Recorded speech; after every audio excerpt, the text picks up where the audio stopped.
Great. Okay, great. So it looks like we're recording. So welcome, Buxo. Thank you for being my guinea pig. Let's make this a really good session for you. And as I was explaining to you, these sessions are slightly different to the way that I've, traditional coaching, as you might know it.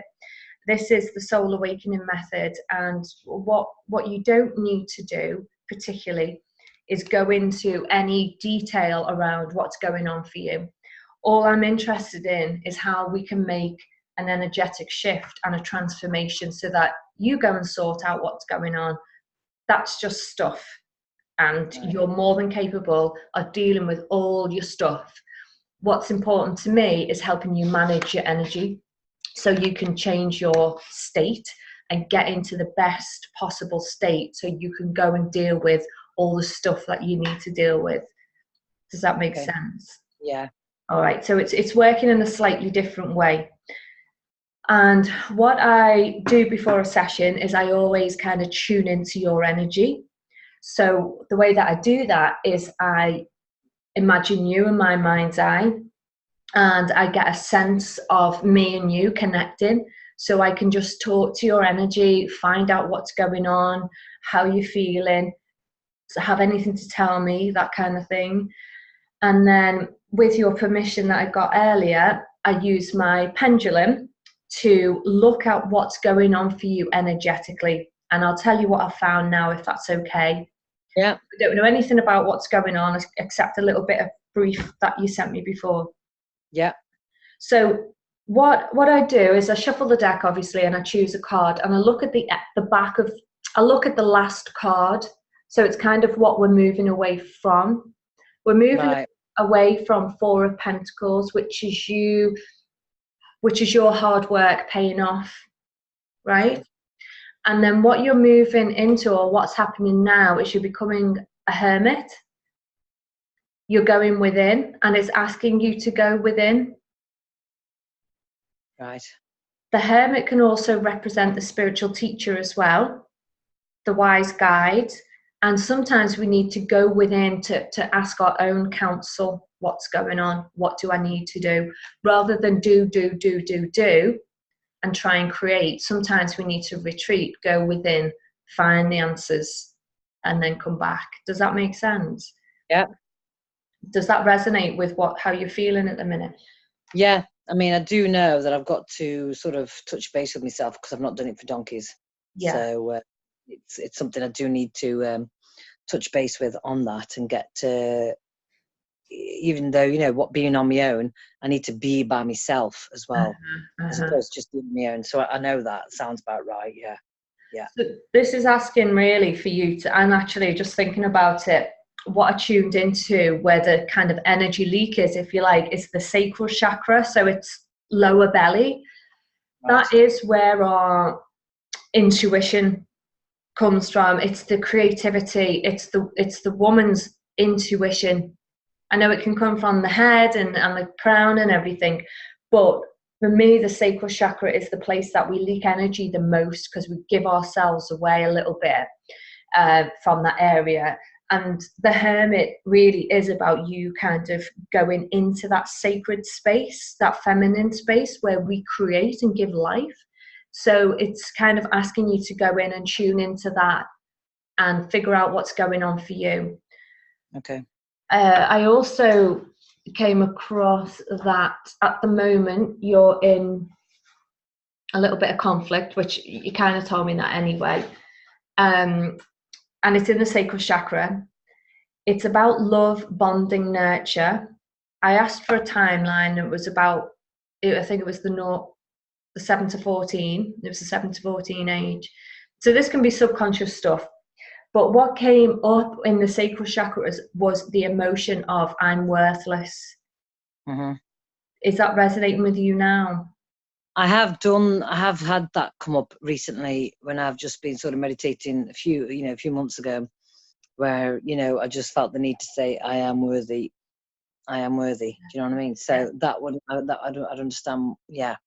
But what it's saying is there's still some residue there, is there, on that front? We just have these ingrained beliefs that are there running on autopilot. You know, we've got 5% left of our conscious, we use 5% of our conscious mind to think and make decisions, right? The rest is done automatically. And all this stuff that's lying in our subconscious mind, it's like a record on replay. Right. We don't even know, you know, if we could observe ourselves for the day, we'd probably be shocked. Yeah. Because we're just so automatic. We don't know what's playing out in our subconscious mind. And as we've formed our hard reality by a certain young, you know, 20s, we've formed our personality and our characteristics. We are who we are by that age based on the beliefs that we've formed from the experiences we've had. But those experiences could have come as young as 3, 4, 2, 5. We're absorbing everything in the environment that's telling us who we are, what the world is, where my place is, you know, who I am in relation to other people.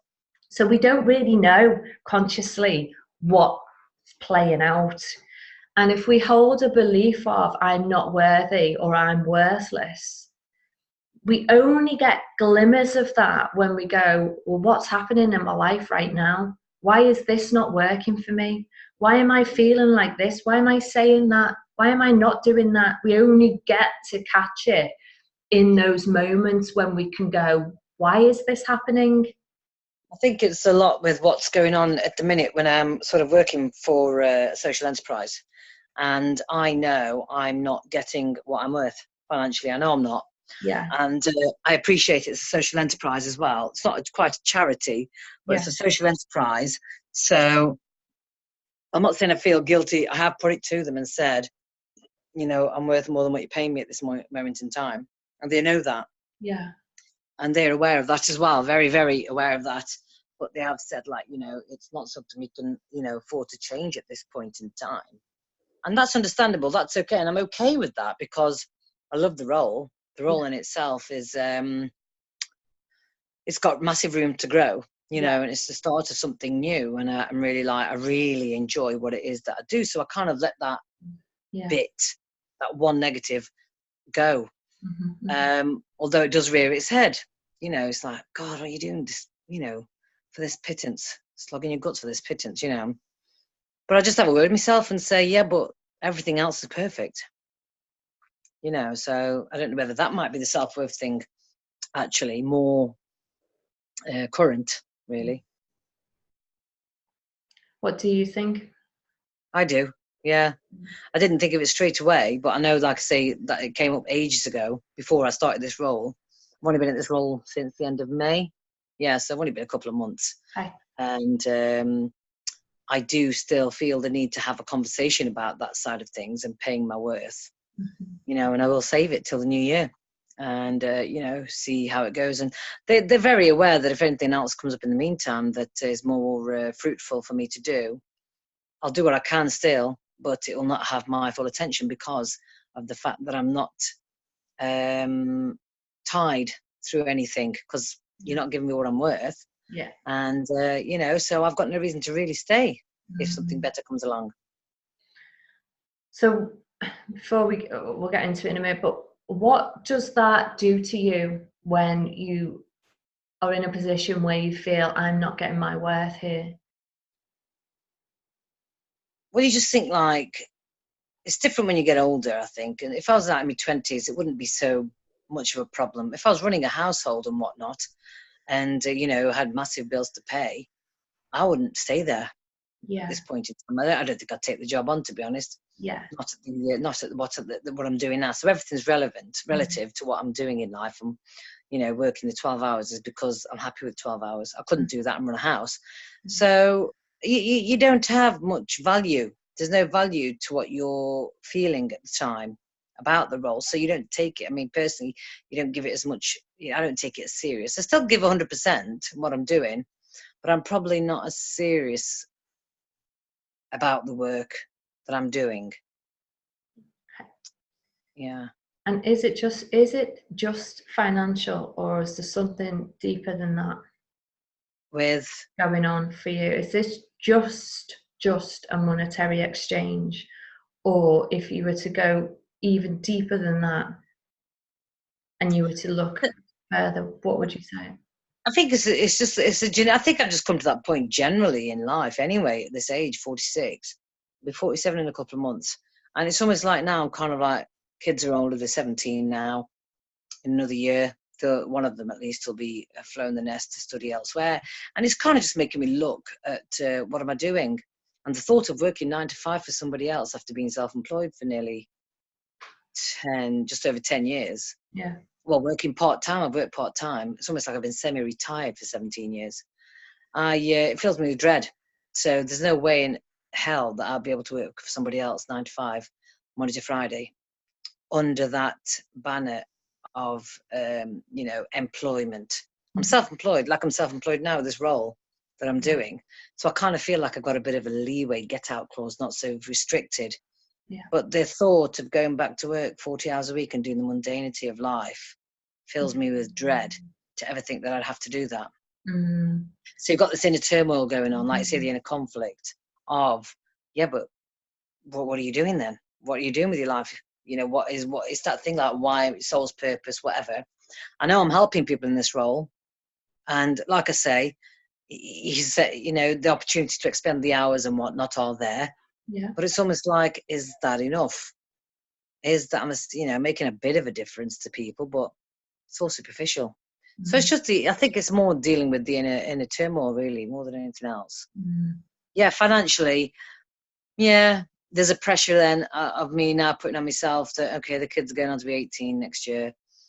Really, should I be leaning on my partner so much financially? As in, I pay my own bills, but I don't pay anything into the household. Yeah. Because I haven't done for 17 years, and it's almost like, when you get self-respect.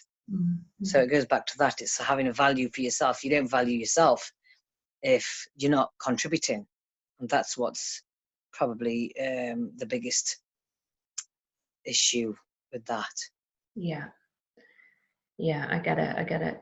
And I see it as well. I see it in you as well. And I might be wrong here, but I just feel like you've come to a place where you're like, are you starting to feel a bit deflated and like you want to give up? Switch that off. Are you there? Yeah. There you are. Are you getting to the place, like, I might be wrong, but are you starting to feel like you're just a bit done with it all? Yeah. And even like with the acting side of things, I've got some great gigs coming up, done some great, brilliant stuff, and it's like, okay, so that's got to the point now where I'm like, all right, I could cope with that, I could do with that, but I'm just sick of the lack of money. There's no consistency in the income. There's no flow. I've got no flow about the life. That's what it is. And there's no flow with what I'm doing. It's very stop, start. Everything's just stop, start, wait for somebody else to do something. I've got no control over my life. Yeah. Really, I feel like at this point, yes, I could turn around, like I tried to say to my agent last year, can I take a year out, just go to work Monday to Friday or whatever, earn some money and just be, not wondering, oh God, am I going to be able to make that plan because I might get a call to work and then I've got to go to London and then I go, it's this constant, oh, can I do that? I can't say yes, guys, I'll have to tell you later. The constant, not uncertainty, but no definiteness about anything. For the last 10 years, it's been like that. The uncertainty, constant uncertainty. It's getting tiresome. But on the flip side, he said, if you take a year out, they'll forget about you. And all this 10 years then will have been for nothing. So do I really want to give it up? No, was the answer with that. So let me ask you then, what do you really want? I want to have the acting bobbing along like it is now. Yeah, if I could get a role that was permanent with a couple of years contract, earning decent money coming in, then I will have arrived. And I can enjoy that. And then I can decide whether, you know what, I think I've wrung that towel dry now, I'm done. Because I've ticked every other box. It's really weird. It's like the universe has delivered it. Granted, yes, I've done a Hollywood blockbuster movie. There's only one line, but it's like, you tick that box. So I've ticked every box, however minuscule an input I've had in it. It's almost like, well, there you go, there's that then, and there's that. And it's like, okay, all that's left now is a regular role. Okay, so that'll come along at some point, I feel. And because, like I say, it's been 10 years, there's a regular stint. There's your earnings for a year or whatever contract it is. And then what? And then will I be satisfied with that? And then I'm done. Because it's like, but then what will I do? That's the thing. It's like, then what will you do? I want to speak. I want to go out there and speak and inspire people to do what they need to do to make a change in their life, so they can tick all these boxes and realize probably that there is always one destination you should never arrive to, because once you've ticked all your boxes, what is there left to do? You become pretty unfulfilled. So let me ask you that question again. What is it that you really want?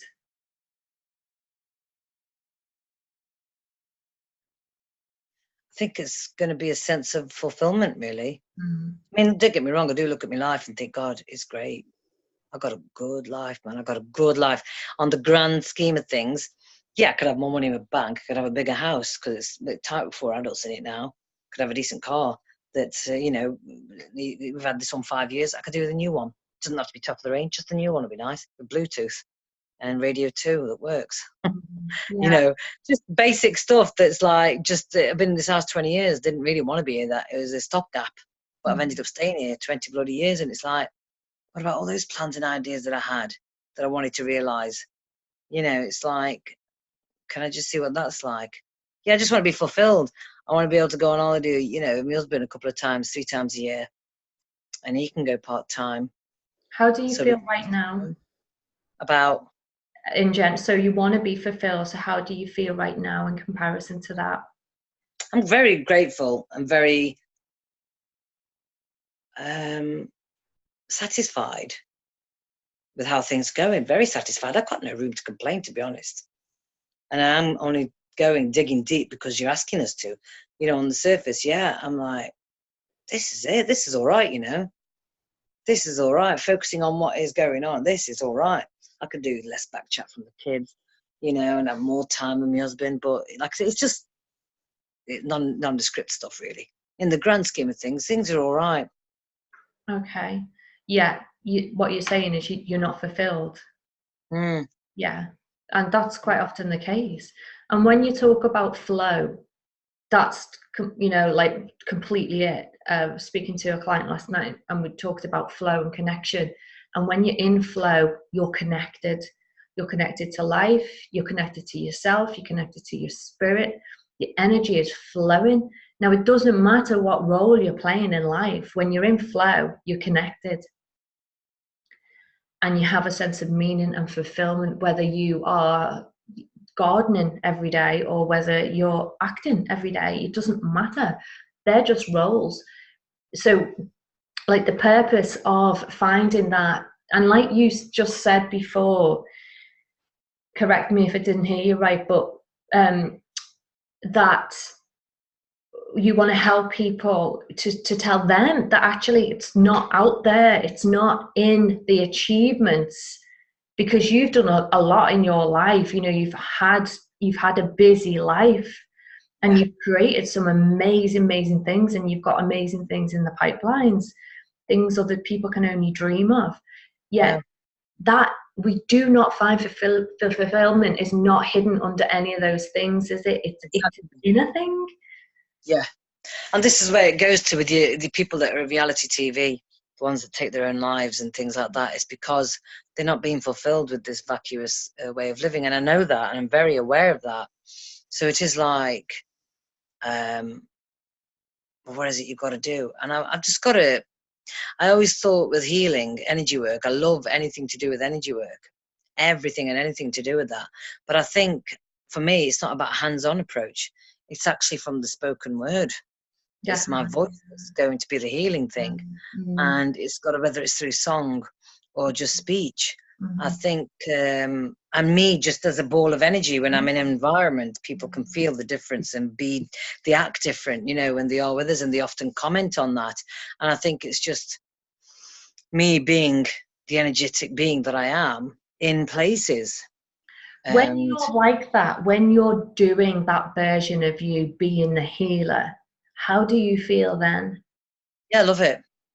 Absolutely love that, because it's, well, it's come so naturally. I don't want to say it's natural because it took some work to get to that point.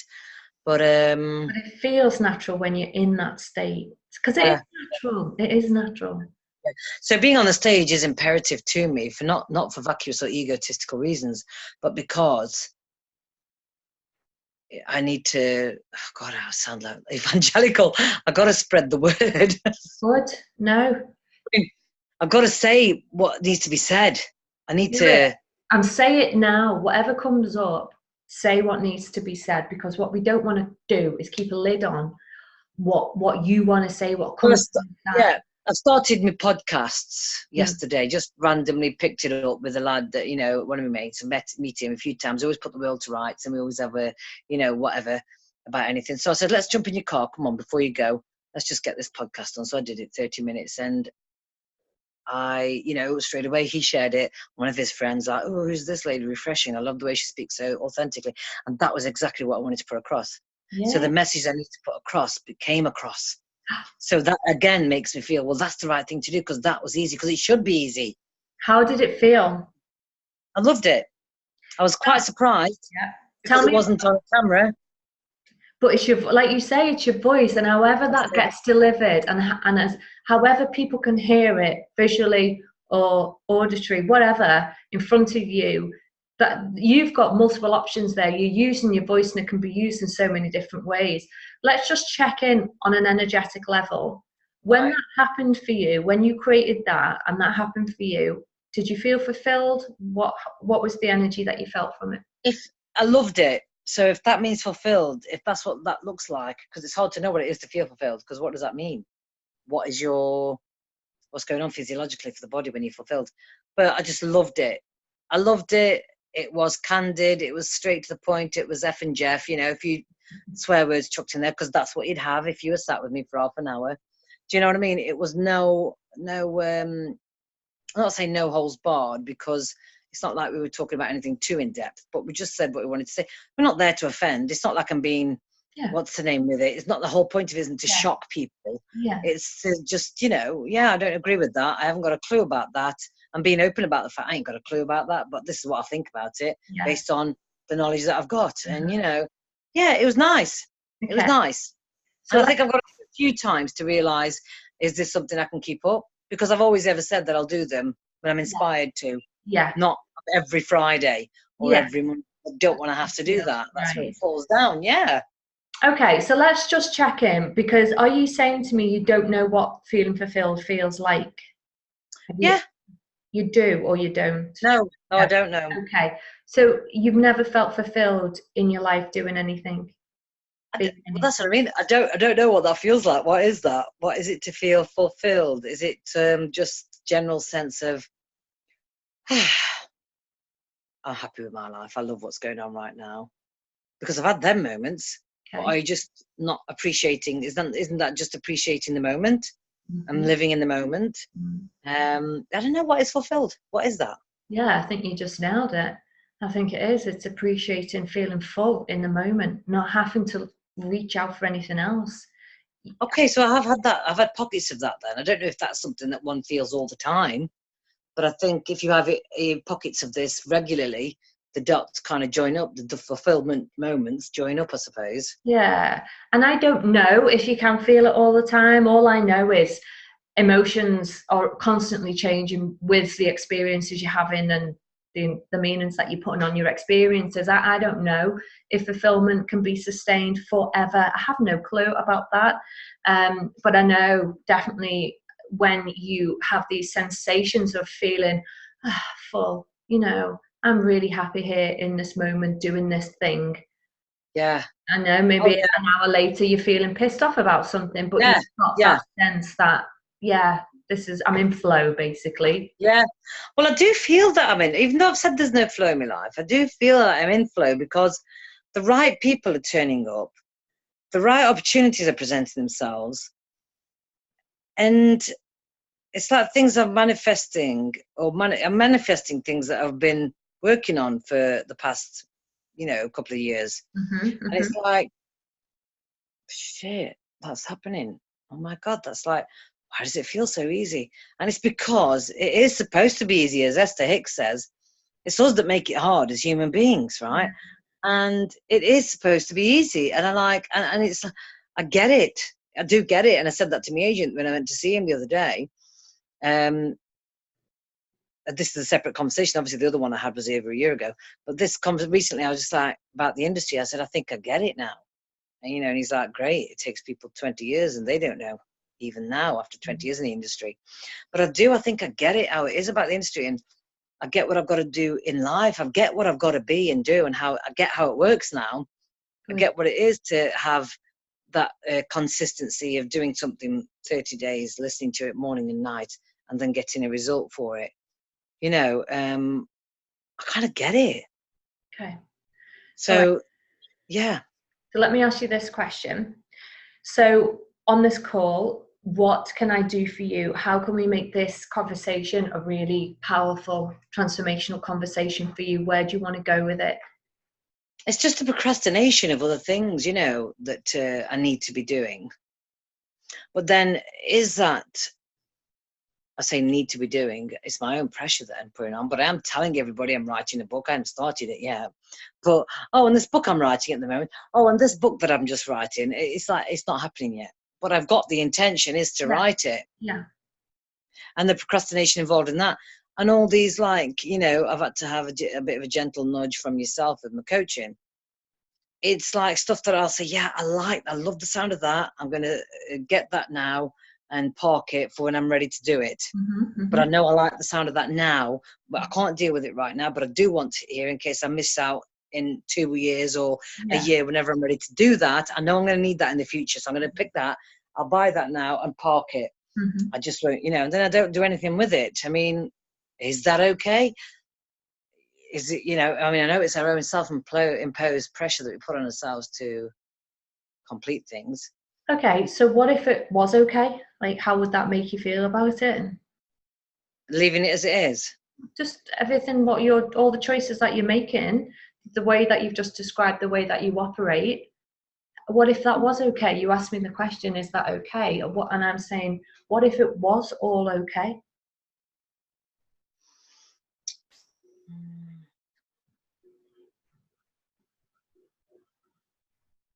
Okay to pick it up when I'm ready to pick it up. Yeah. I suppose it's that thing though, isn't it? But when are you going to be ready to pick it up? You've just spent 30 quid on that. You spent 50 on that. You spent 20 on this. You've done this on that and that on. When are you going to bloody action it? Do you know what I mean? Whose voice is that then? That's me. But where's that coming from? It's my inner compass, isn't it? It's my inner moral compass that said, right, you got this, you got that. Okay, so when are you going to pick that up now, book? So when are you going to look at that? It's just my inner compass that's saying, hello, this is still here. And I know I have a conversation with myself all the time about it. It's like, yeah, I'm not quite ready yet. There's too much shit going on elsewhere for me to be giving that my all right now and doing a good job of it. So I'm not going to do it half. It's all or nothing, you see. So what if it was all okay? What if, like, you operating like that? I'm going to get this now. It looks good now. And I'm going to just leave it over there until I'm ready. But then you're saying you've got this voice that comes in and kind of gives you a bit of a kick and says, yeah, but when are you going to do it? And that's like... what if that was okay as well? That voice. What if it was just all okay for you to experience all of this? Yeah. Then that's okay. Then that's good. That's okay then, yeah. It's just, I suppose, like I say, it's knowing that I've got that stuff there and I've just got to acknowledge it. Just acknowledge it. Yeah, I know you've got that there. Yeah, I know you have, and I know you've started that and not finished that either. And that's all right. It doesn't matter. Nobody's going to die if you're not finishing it. Do you know what I mean? It's all right. It'll still be there tomorrow and next week and the month after, and yeah. It's the book thing then that's more annoying, because not that it's stopping me from getting anywhere, but I think it'll help me to progress to the next level. So when I want to go out and really talk about being a speaker properly, as in doing that most of the time. Because like you say, when you said to me, what do you want? Well, really, yeah, acting gig, that'd be great if that was bringing in the money and I was focusing on one thing. I'd like to just focus on one thing. Okay, well, let's focus on one thing in this conversation. But if I've got acting in the mix, I can't not focus on anything else because the acting isn't often enough that I can't focus on other stuff. Mm-hmm. So that is the real reason I can't focus on just the healing energy kind of things, because I might have to let somebody down or not do something. Okay, but you can. Okay, so what you're doing is you're scattering and standing still. Then you scattering your energy. This thought, yeah. not done that, not done this. Oh, but I thought, beating yourself up. And you're standing still, and then you're telling yourself off for standing still, and now you're in a role where you're feeling like you're not living up to your own level of worth, and you're feeling unfulfilled, and then you're questioning, well, what about these dreams I had? What about these ideas that I had? When you said to me about being that healer, that giving off that vibration, showing up, just being you as your best self, and having a way that transforms other people's lives in whichever way you want to do that in, then that makes you feel a certain way inside. Yeah. Now, I get that life says right now, look, so you've got to do this job because you brings in money, and then you might have to drop everything and do acting. That's all understandable, and that's absolutely fine. But what is going to, and you're saying, is it okay for me to run my life like this? It's absolutely fine for you to run your life like that because you're the one making the choices and you're doing them for a reason. What's not okay, or what might not be working for you is, and you know this, is the fact that you're telling yourself that it's not okay to be this way. Yeah. Yeah. So you're not allowing yourself to be you when in fact you want to just show up being you. But how can you show up with integrity when you are questioning everything that you do about yourself? Yeah. I mean, I had a bit of an awakening moment. Well, I say a bit of a moment where it's like, when it comes to things like just learning about myself still, learning lines. I always leave it till the last 2 or 3 days before the actual gig, even though I've been sat on it for 5 weeks. Yeah. And same at school, lastminute.com. And I used to hate that about myself. I used to think, why can't you just, you've had it 5 weeks, now you're getting all in a tears, all worked up, losing, imposter syndrome and all that. That wouldn't be there if you'd have bloody done it 5 weeks ago. But then I started to get to the point where I realised, you know what? I work better under the cosh. I work better under 2-day deadline.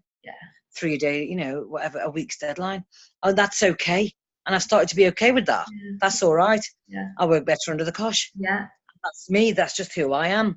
So give me something to do with 3 days notice. It'll get done. Give me 3 weeks and I'll, it'll take, back burner. So why are you trying to then be something different? I know. Yeah, that's the thing. That is it. So maybe that's the thing. It's just, idle hands are the devil's work. So maybe I have got more time than I think I have, and I just don't do bloody anything with it. Constructive, because I am a bit like, oh, I need a bit of structure. Oh, I don't plan my life at all. Not even, because I'm like, oh, I might have to cancel that in case I get a gig. Oh yeah, I'll be there, guys, but I might have to cancel if I get work. So I kind of like live that sort of mentality in my day-to-day life where I don't even plan my day. That I'm doing this today for an hour, or I'm doing that for an hour. Oh yeah, I must make time for that. I don't even do that on it, because when people talk about, oh, I look forward to my planner, I've got my planner for the next year ahead, and I'm like, what? That's like, the idea is just abhorrent. So if all of that you just said about how you live your life and the way that you operate, and I'm saying, if all of that, right, was just to be okay with you, like literally like sink into that feeling of it all being okay. There's no other voice coming in to tell you that it's not okay. It just was okay. how would you feel, and how would it change the way that you feel in your life? I suppose then you start feeling disconnected from human nature, society, because you operate in this, you know, what's the word, when you're a maverick kind of way. You know, I know it's a lonely road anyway, the one that I've chosen, anyway, in the grand scheme of it, acting and on a spiritual level. I know it's a lonely road, but then it's like, God, I'm disconnecting even more if I totally act like this feral human being that can't be bloody tamed. What are you doing tomorrow? I don't know, whatever happens, you know, whatever, I'll wake up and see how I bloody feel, you know. And it's like, when are you going to stop fucking living like that? But When are you going to stop? that is how you're living your life. You're just not owning it. And this not owning it and being okay with it is causing conflict. Because then here I am telling people to own their shit. That's my mantra. Own your shit. Own it. And I do tend to own that on every other level, but I didn't know this was something that you would own. Your authenticity, like we're all different and all unique. You've got skills and qualities and talents that actually you won't even be seeing right now because you're totally viewing yourself through the wrong glasses. If you were to take those glasses off of that inner critic and just be you and look in the mirror and know that who you are, what you are, and how you are is changeable, flexible, goes with the flow, says yes to things she wants, says no to things she wants, cares about people, cares about her family, all this, you would start to see yourself totally differently. It's like you need to lift this haze, this veil of you've got to be a certain way. It's causing you in a conflict and you're not getting anywhere because of it. You're not grounding your own energy. Why not? Why are you not giving yourself permission to be yourself? Never thought it would be an option, to be honest. Never thought it was something I needed to do for a start. Didn't recognise that's what it was, I guess. Like, you know, I'm quite listening more to my body. If it's tired or it's aching, and because I've got the rheumatoid arthritis, I honour it more. So if I sit there for 4 hours watching Netflix, I'm all right with that. I actually got no qualm. Yeah, there's a bit of dust over there. It'll be there tomorrow as well. You know, and I do have that mentality. Good. But then I think to myself, oh, have you slipped a bit too far that way now? Because now you're just being bloody lazy. I can't abide laziness. Cannot abide it if I see it in anybody else. It's a mirror. Do you know what I mean? Because I'm like, what? You know, I could just give him, you know, my son biggest round of Fs. As soon as I walked in, there's a sink full of dishes, and I'm like, oh, the red mist just descended, and I was fine before I came into the house. Yeah. Do you know what I mean? I just can't abide it. Yeah. When other people are being there. Yeah. And you know that when you're being triggered so much by something, yes. you know, it's something new that you just don't want to look at. But quite often we can push ourselves the other way to try and avoid going down, being that person. We're like, don't want to be that person so much. I'm going to do this over here. And that's not you either. So it's about the middle ground, and it's about allowance and acceptance. When you're at your peak, when this energy like takes over you and you're like, but you should be doing this and you should be doing that, and look, you did this, and look, you bought that, and you've done nothing with it, and you're telling people this, and you're telling people you're going to write a book, and this, that, and the other, in a job that you're not getting paid well for. When that is at its peak, who do you become? I think, I mean, I make it sound like it happens all in one go. It doesn't. It'll just be like, you know, a reminder, an email. Oh, don't forget, you still need to finish this off. I'm like, oh God, yeah, delete. delete. It's not all consuming. Don't get me wrong. It's not all consuming. It's not preventing me from functioning. It's just like, if I had to sit and think about it, I'd be like, yeah, this could do with a bit of work on it. You know, this could do with a bit of, because like I say, in the grand scheme of things, bobbing along just nicely. you know, and it's like, okay, so even have I arrived? Is this it? Is this what I've been working towards? Was this what I envisioned for myself? Stress-free, yeah. What could be added to your life then to make it better? If you've got this energy where you want to be fulfilled, but you're saying, well, actually, it's not too bad now. I'm all right. It's okay. It's satisfactory. Like, what could be added to your life right now to make it better?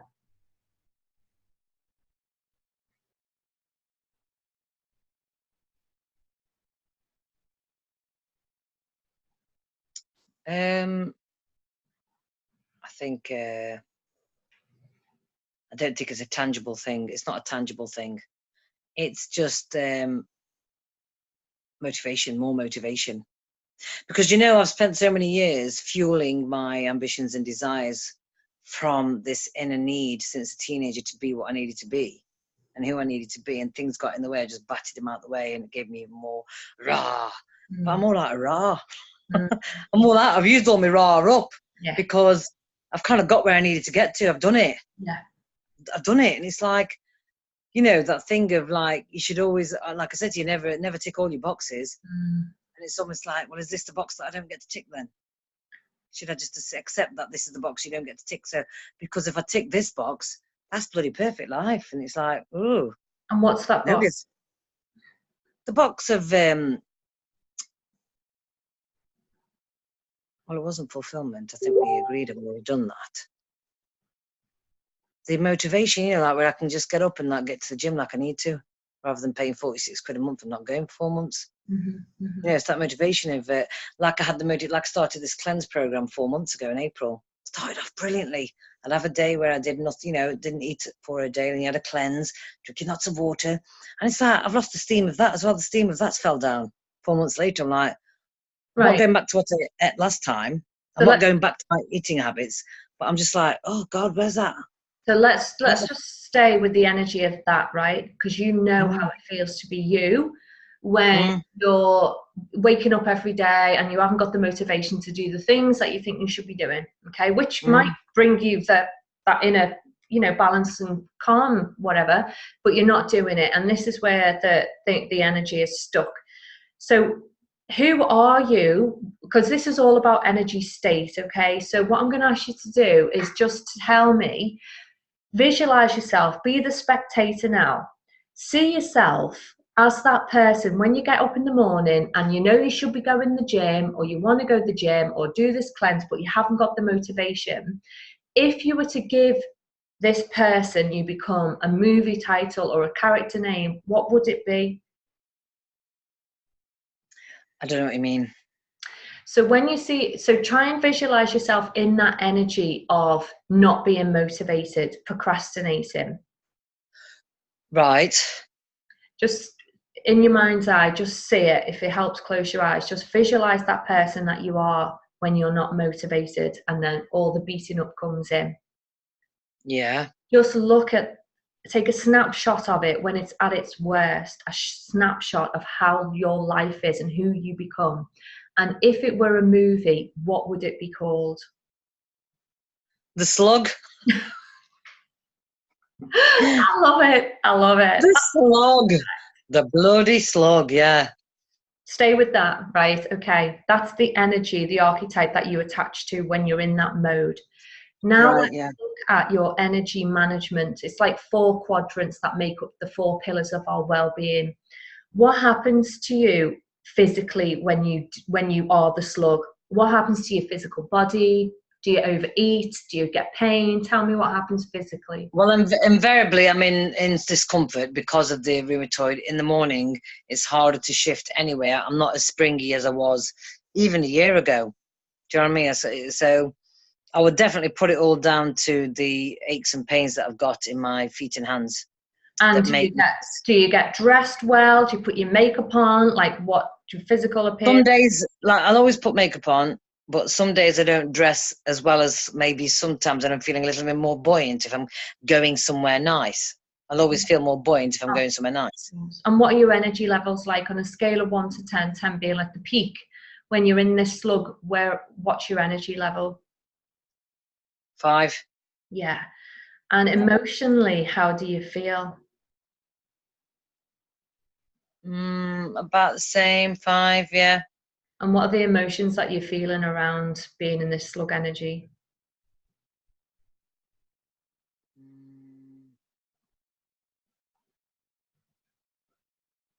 never thought about the emotions of it.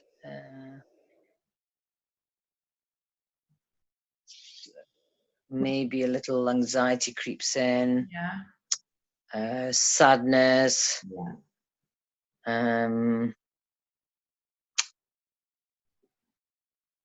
That's all I can think of at the minute. Sadness. Yeah. Okay. Where do you feel that in your body, that sadness? What do I say? Yeah, probably solar plexus. Yeah. And what are the beliefs that mentally, what's going on, the thoughts, the beliefs, what's happening there? I think it's more to the point of,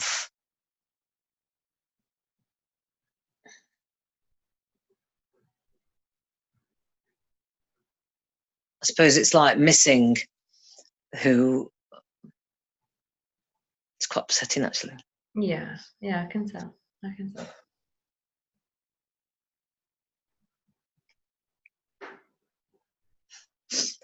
It's missing who I was before I had the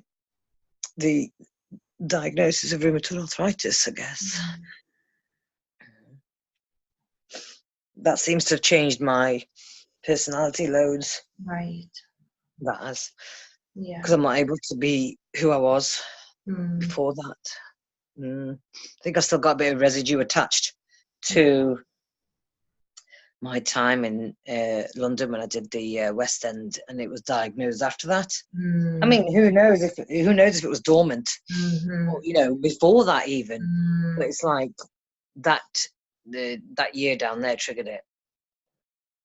Is what I feel anyway. So there's probably still some attachment to that. A bit of not regret. Well, because I never say I regret things. So because I got so much out of it, so much positive stuff out of it. This was the only negative that I got out of it. That I came back with was this diagnosis. So it's hard to say. Do you feel that your mind is in a low level state of stress most of the time? I don't know what that would look like, actually. Just constantly tell it, this is what it would look like. You should be doing this, you should be doing that. Why are you doing this? Why are you doing that? Oh, no, that's not constant. No. It's it only tends to happen, like I say, of a morning sometimes. Of late, this is what's been happening lately. It's interesting, and I know there's a lot of things going on energetically which will impact it as well, with the sort of solar winds and all of that sort of stuff. But I think it's been more often than not of late. So so what it sounded like, the mental bit has the biggest impact, because obviously it's got a lot of association attached there and a lot of emotion with it, understandably. And there's a narrative, isn't there? I'm not who I used to be. I've changed as a person. This has badly affected me, and possibly you're not really liking the person that it's changed you into, because of the way that it's holding you back. Yeah, exactly. Yeah, I understand that. If you were to transform this energy, as you've got the slug energy, because we've all got different archetypes we attach to. The healer is an archetype, or the fixer, the actor is an archetype, just energy types. And we step into these roles and we be the energy, and we think it's us and it's not, just an energy. Yeah. Who would the opposite version of that, this person that you want to become, this person, when she's in flow, connected, she's helping other people through healing herself, she's actually healing other people just by showing up as that energy ball of light that she is. When you're in that flow state, who are you then? What would the movie be then?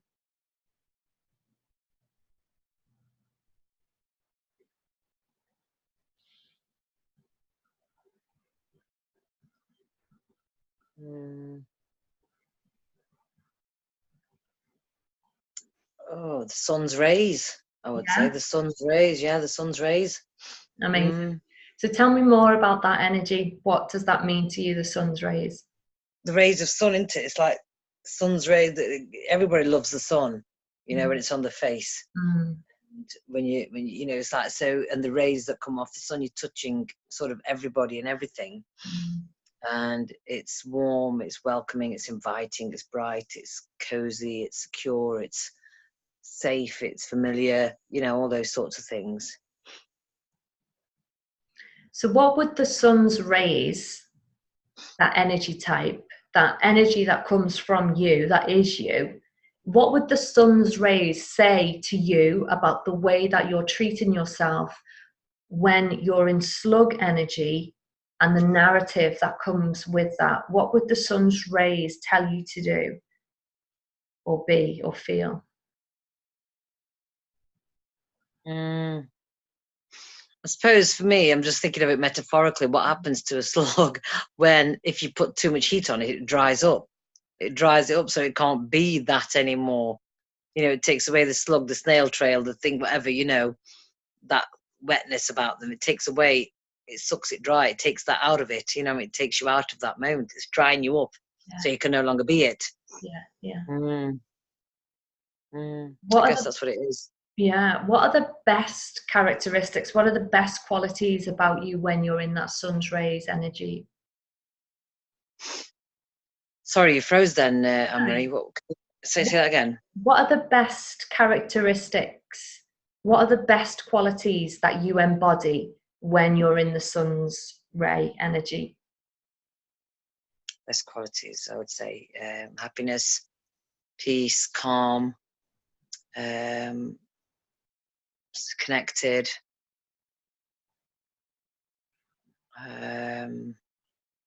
present,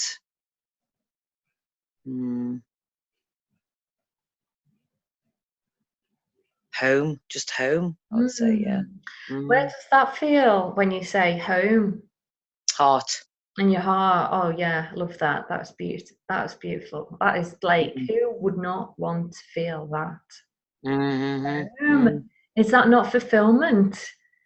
Well, yeah, like actually, your home. Yeah. Wow, that's so powerful.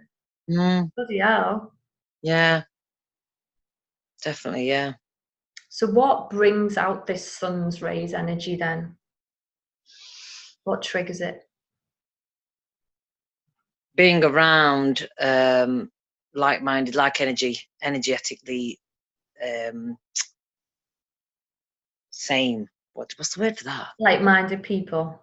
Like-minded, but energetically the same. Synchronized energy, yeah. Synchronicity amongst the energy of the people that you're with, I think. Yeah. That's when I tend to find it. And I think that probably is what's not happening a lot as well. You know, I've not been to, normally I go to a mind, body and spirit fair at least once a month and just sit in that environment, just soak it all in, you know, imbue everything about it. So I went and had a forking session, 2-hour healing session, forking, about 6-8 weeks ago. And I know I've had a transition since then. So maybe that's probably what it's brought out for me, because I've never had to work on anybody with this tuning fork, because I have done on your sacral. Amazing. On your sacral root area, because I've never had to work so much. I've gone really deep. And it feels like it as well. It does feel like it, that she has as well, because I think maybe the stuff just surfacing up, you know, remnants from that. Possibly. I feel like you're at a point where you're having to really face yourself now. You're questioning your values. Yeah. You're having to face yourself. You can't do any more rah, I'm here. No. Which comes from solar plexus, and you know, the thing, it's a projection. Yeah. You're going in now. And you're going through a phase in your life where you're going to really figure out who the hell you are and how you want to show up, because who you show up has to fit with how you really feel. Yeah. Quality stuff going through. There's no, I think that's exactly what it is. It's like the shedding of a skin. Yeah. You know, I'm sure as a human being that would be painful. You know, I know the snakes do it quite easily, but that's the way they live life. but for humans to shed the skin. I know it's definitely something like that, because it's not difficult. I've had worse times, but it's a really stagnant, like I say, with the slug. Oh God, you know, come on, what's wrong with you, sort of thing. And it is. I've just got to sit it out. I've just got to sit it out. Right, let me ask you this question. If you've got another 5 or 10 minutes, is that okay with you? Yeah. Now, I know, are you holding your phone? Yeah. Yeah, that's Put fine. it down. But I might actually, maybe if you could put it down and still see me, that would be great, and I can still see you. Yeah. Are you sat down? Yeah. Yeah. Are you comfy? That's the main thing. Yeah. Get yourself comfy. What I want you to do, this is a little bit weird, just go with it. I just want you to tune in to your body, and I want you to tell me, in relation to where you are, where is that slug energy? And I want you to move yourself into that energy.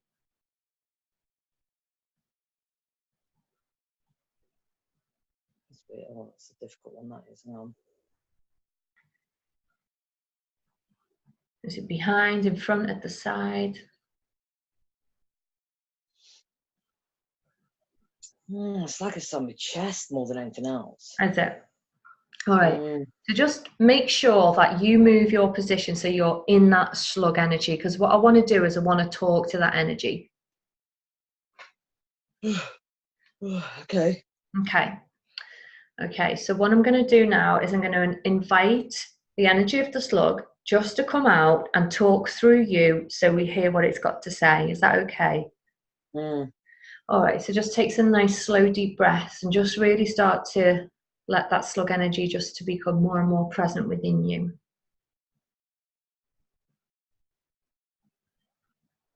That's it.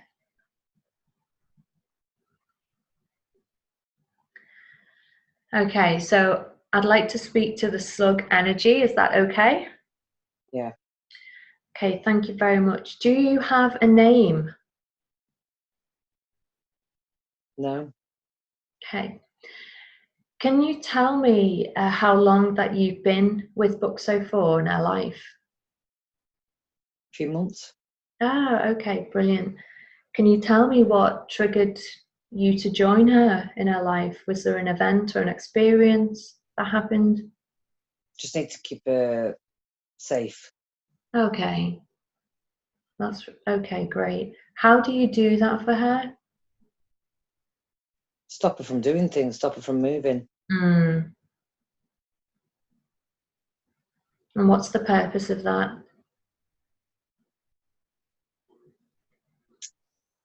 Needs more time to heal. Yeah, okay. Are you here to look after her then? And what's it like living with her? Tiring. Does she listen to you much? Nah, not really. If she were to listen to you a little bit more, what would happen to her life? How would she be? Slow it down a bit. What would be the benefit to her? Not feel so pulled in different directions that the mind is telling that she should be doing more so. What do you think about that? What have you got to say on that? Yeah, I agree. Like, as in, I think it's just got to be accepting more of the slower pace. That, you know, it's all right to have a slower pace. It's okay. Is all right. Like you said before, it's okay to have that slower pace. But what you're doing, this is the next phase. Just be ready for the next phase. You've got to be ready for the next phase. If she were to listen to you a little bit more, is that going to benefit her well-being? Absolutely. How do you communicate with Buxo? How do you let her know when it's you trying to get her to listen? Demotivation, discomfort in the body, reaching for probably foodstuffs that aren't benefiting her. Okay. And that's just an attempt for her to sit still for a little bit, is it? Yeah. Is anything else she needs to do? Indulge a little bit more, but not necessarily with foodstuffs. Yeah. Okay. Thank you. Is there anything that you'd like to let Buxo know? Just take your time. Take your time, slow down, there's no rush. Yeah. Patience. Okay. Now, Buxo seems to feel that you're sitting on her chest, is that right? I was, yeah. Okay. Now, you sound like you have Buxo's best interests at heart. So when I tell Buxo, and obviously she can hear what's going on, that you and her can have this communion together that's harmonious for the both of you. Now she knows what you're all about. But what I would like you to do for her best interest is, because Buxo needs to know that in her life, she's in control at every moment, not you or any other energy type, but her, and that she has the resource of you when she needs it. So what I'm going to ask you to do, if it's okay, is just to step out of her body and move slightly behind her or to the side of her. So it's a nice, comfortable distance for her so she can breathe. But she knows that when she needs you, she's got you by her side. Would that be okay? Yeah. Okay, thank you. Thank you for talking to me and taking in this. And I'll just ask you to take that step away from her while I bring Buxo back. Thank you.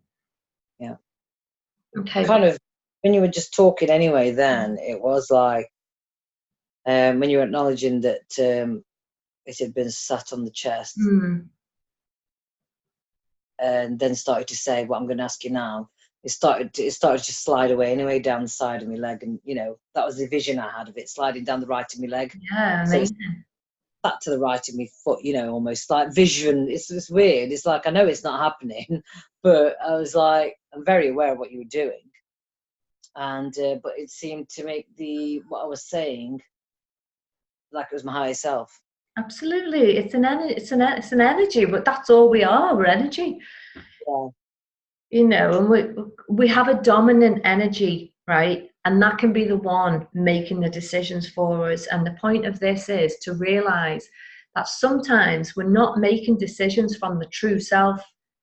The home, the place of home, we're making it from an energy that's really quite dominant in our life. So the point is, it's useful, it's got its strengths, it's here to serve you and help you. You know that, but it doesn't need to be you all the time. So you don't need to be in this inner conflict with it.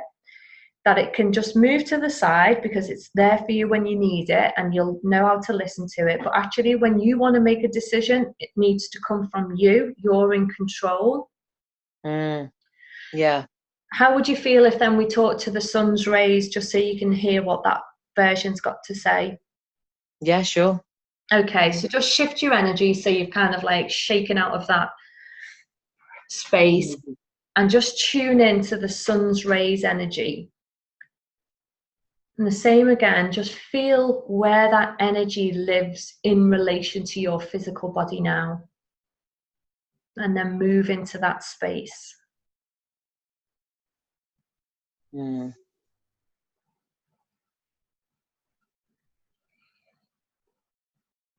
Okay, and then when you feel you're there, just give me a nod. Okay.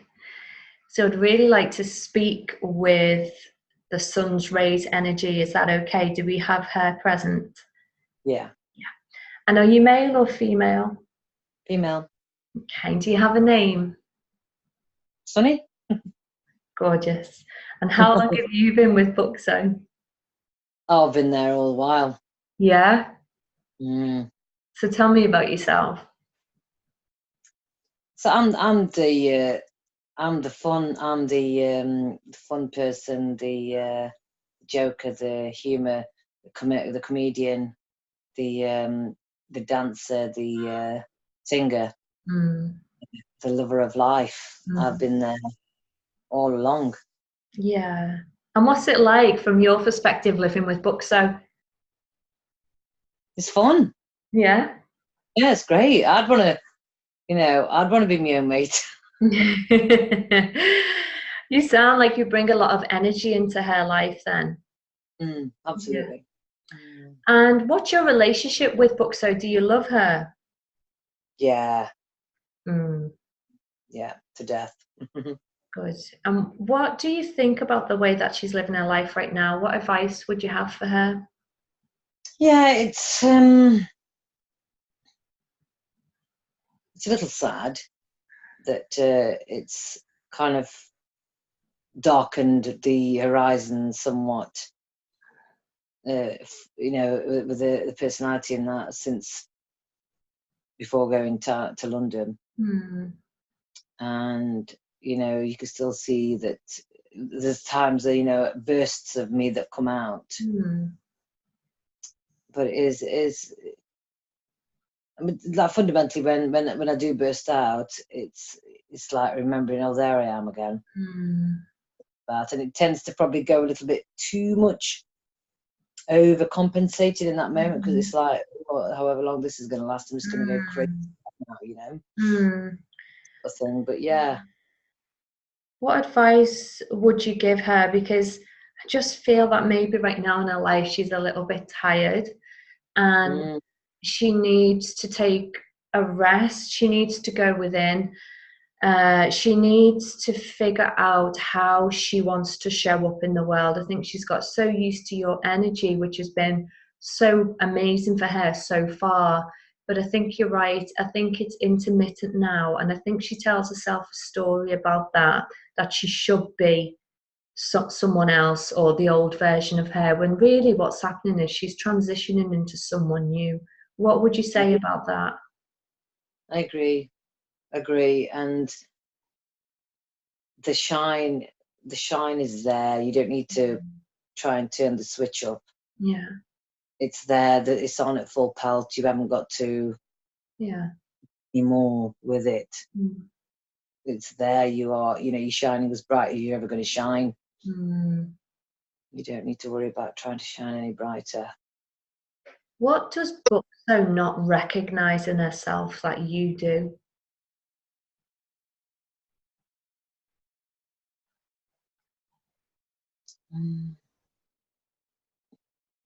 What doesn't she see?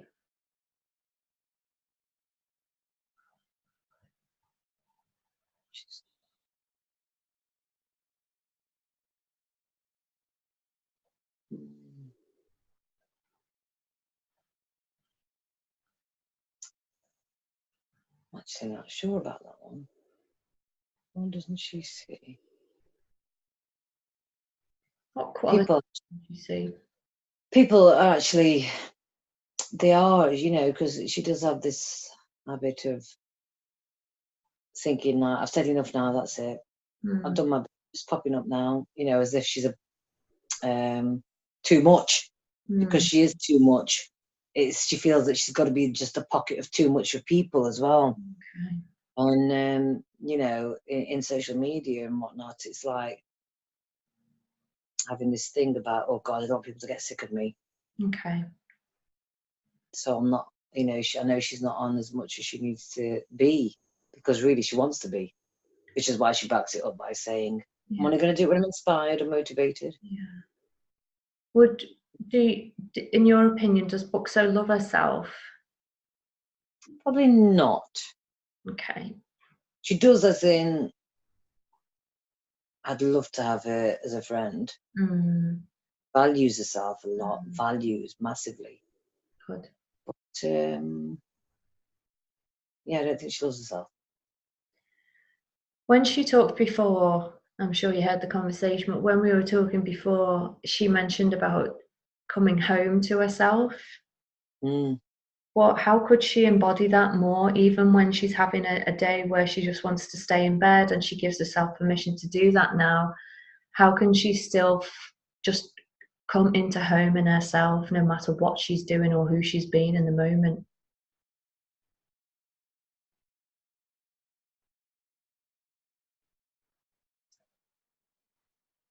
Just take that, I suppose, take that time to appreciate how far she's come. Yeah. Yeah, how far she's come. Give that some honor that time. You know, and she needs. Yeah, okay. She's got to remember that she is 47 in a couple of months' time. Might not feel it mentally, but you do have to realize that, you know, the body is 47 soon. Yeah. You know, not look it or feel it, but yeah, you've got to honor that and do what your body needs to do. Okay, I love that. How can she honor that more? Take that time, diarize that time out. Take time out. Take that time, put it in a priority in a diary. If you've got a busy day and you know it's going to be a little manic, don't do anything the day before too much, and certainly not the day after. Just totally block it out and be okay with that. That is self-worth, isn't it? That is embodying and honoring who you are, your space, your energy, your physical body. That is completely self-nurturing, is to say yes and no when the energy feels right. Would you agree? Or yeah. All right. Yeah. Thank you. Do you have anything that you'd like to let Buxo know? Well, I'm always here. I'm not going anywhere. Yeah. Yeah. I'm always here. It's always going to be there. It just it might just be a bit more muted as the years go by. That's all right. And it's okay to have that. It's okay. You're in person. Yeah. Thank you so much. I've loved everything you've had to say, as I did with the other energy. She's got a lot of support going on around her energetically. What I'm going to ask you to do, if it's okay, is just to take a step out of her body from where you normally are. Just take a big side step, just so Buxo can feel that she has her body back to herself and that she knows it's her energy that's running through her system, but that she can call on you when she needs you. Is that okay? Thank you. So take a nice deep breath and just shift that energy. It's really draining, this work. You're doing really well. It's like, oh my God, this sounds so crazy. Craig, I can't believe recording this. It's great. It's great. Well done. How do you feel? It's only me that's saying it. It's only me that's saying it. It's almost like you take your ego out of the way, aren't you? You're listening to what's going on. You're listening to these different energies that are playing out. So what's that called? What's that technique called? There's loads of different things to call it, but this one is called subpersonalities. Right. And we've got all these different energy archetypes. So throughout the day, I'm a mum, I'm a teacher, I'm a self-employed person, I'm a dog walker, I'm a cleaner, but we have this like dominant energy that runs our show. So for me, I was the protector. I had this massive protector energy ruining my making the decisions in my relationships, basically, Yeah. But we have an equal opposite as well. And the equal opposite was the vulnerable child or whatever in me. So they both have something to say. They're both serving a purpose. One's trying to keep me safe and one's trying to get me loved. Yeah. But it's who we're listening to, and we're not making a choice from the true self, and that's the point. Energy is out. I know you're there. You're serving a purpose. I'll call on you when I need you, but I'm going to be driving the bus now. Yeah. It's good to know. It's a good technique that is to have to go through as well, because like I say, however stupid it might sound at the time, go through, oh, it's a slog. No, it's not, Buxo, it's you. Shut up. Do you know what I mean? You're having this like conversation with yourself. It's like, but that's just it. The whole point is you're not under. You're fully aware at all times, aren't you? Exactly. So, it's just, it is crazy, and you're like, wow, okay, so there is actually something there that wants to speak. Jesus. Right, I'm just going to give you a tapping point. You've done EFT, haven't you? Yeah. Right, I'm just going to is that sort of thing something you would only ever do after you've had a conversation for about half an hour? That process? Yeah. Yeah, the client's got to kind of trust you. Right. Just do it when it feels right. Now, I didn't think I was going to do that with you. Okay. I thought I'll save that for another session, but you can't really like postpone an energy, can you? You can't go, you know what, that's amazing, we're getting somewhere, but we're going to leave that till next week. I know. Yeah. You know, you've got to go with it, and it's tiring work. So what I'm going to do is I'm going to use my pendulum. Yeah. Got a tapping list. I'm going to figure out what tapping point is going to serve you the most. Okay, just bear with me while I get even more weird. All right.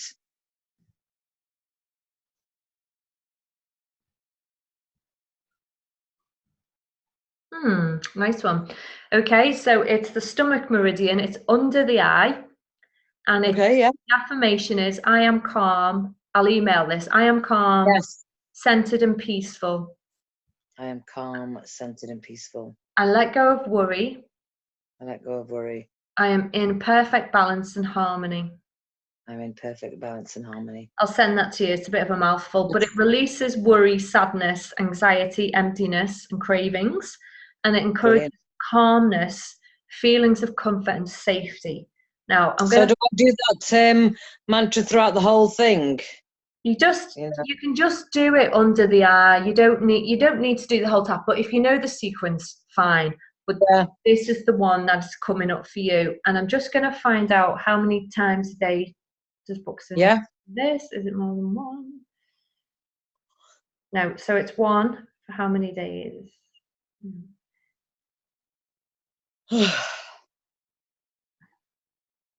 So that's once a day, one day.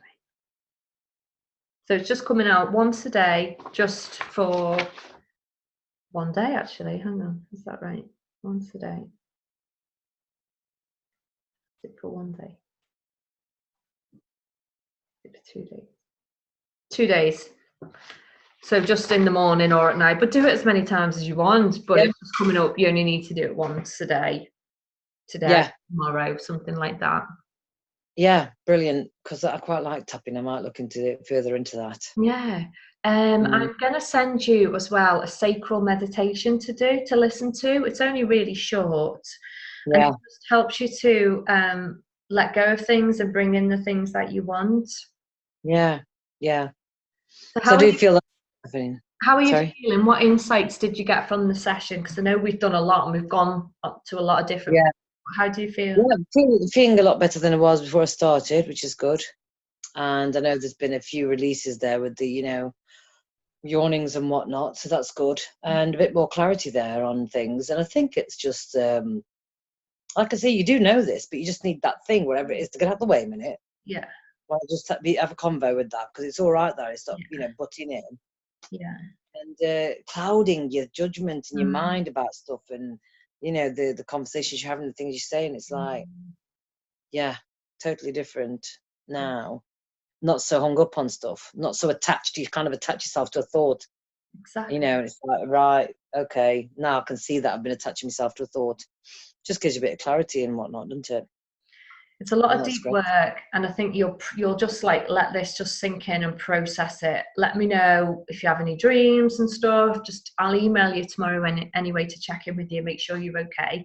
And if anything comes up, let me know, and I'll email you the affirmation, and I'll email you the sacral meditation as well. Thanks very much. My Cheers, pleasure, my love. Thank you. I'll see you soon. Cheers. Bye, love. Bye. Bye. Bye.